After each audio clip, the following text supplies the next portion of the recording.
में आगे चल के लंदन में लॉ की पढ़ाई करने गए, वहां से भी ड्रॉप आउट हो गए। ना स्कूल पढ़ा, ना ग्रेजुएशन पढ़ा, ना पोस्ट ग्रेजुएशन पढ़ा, ड्रॉप आउट हो गए। वो अलग बात है। इनके ड्रॉप आउट होने के बाद भी यूनिवर्सिटी कॉलेज ऑफ लंदन इनके नाम पे आज भी कॉम्पिटिटिव लिटरेचर की सीरीज आज भी पढ़ाता है, और ये आगे चल करके ऑक्सफोर्ड यूनिवर्सिटी ने इनको डॉक्टरेट भी दिया था। मैं इनका जो पढ़ाई का तरीका है ना, इसको क्या बोलते हैं, पढ़ो वो जो आपके पसंद का हो, जो आपके काम का हो, जिससे आप आगे बढ़ सको। वो मत पढ़ो जो सब स्कूल में पढ़ा रहे हो, कॉलेज में पढ़ा रहे हो, क्योंकि सब बैरिस्टर बन रहे हैं तो मैं भी बन जाऊं।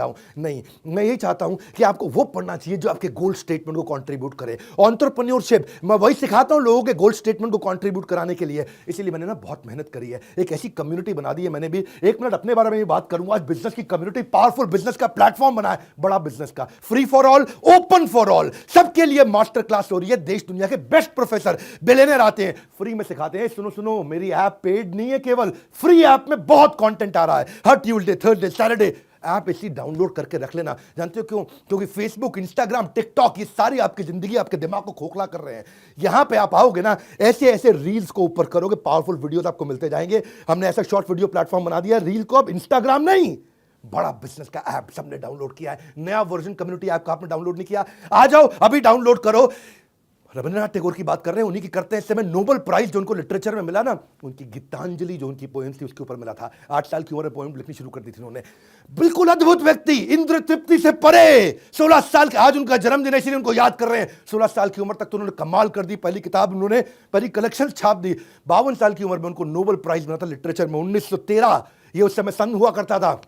कहते थे कि आप ना समुद्र को केवल दूर से खड़े होकर के देख के पार नहीं कर सकते, समुद्र में तो घुसना पड़ेगा। पहले एशियन थे जिनको नोबेल प्राइज मिला। इनफैक्ट पहले नॉन यूरोपियन थे, यूरोप से पहले पृथ्वी पे अगर किसी को नोबेल प्राइज मिला तो वो थे रविंद्रनाथ टैगोर, हमारे गुरुदेव। हाँ, इनकी सारी राइटिंग्स उपनिषद से इंस्पायर्ड हुआ करती थी। चारुलता, चोकरबाली, काबुली वाला, अतिथि, पोस्टमास्टर, ये तो आज भी मॉडर्न टाइम्स में भी इतने रेलेवेंट है। सारा का सारा बॉलीवुड घुस रहा है। बार बार देखे कि भाई इनकी नॉवल के ऊपर कोई मूवी बना दे क्या। हाँ, अब कब से पहली साइलेंट मूवी बलिदान इन्हीं की नॉवल्स के ऊपर बनी थी। दिलीप कुमार की मिलन 1946 में, घूंघट जो भारत भूषण की मूवी थी, काबुली वाला, डाकघर ये 1965 में। जितना बॉलीवुड उस समय भी उपहार 1971 में, लेकिन विनोद खन्ना और कपाड़िया की मूवी, अस्तित्व, चोकरबाली, और आज भी रविंद्रनाथ टैगोर के ऊपर मूवीज बन रही है, उनकी किताबों के ऊपर मूवीज बन रही है। इनका नोबेल पीस प्राइज एक बार चोरी हो गया था, होने दो चोरी, क्या फर्क पड़ता है। स्वीडिश अकेडमी ने उनको दोबारा अवार्ड दे दिया। हाँ, 2004 की बात कर रहा हूं, ये तो जीवित नहीं थे। स्वीडिश अकेडमी को इतना मानती, इन्होंने कहा कि एक गोल्ड एक सिल्वर 2 बार देते हैं आपको दोबारा से। एक्चुअली क्या है, बंगाल एक अद्भुत राज्य है। बंगाल के अंदर 57% जितने हमारे देश के अकेडमिशियन सारे बंगाल से आए हैं।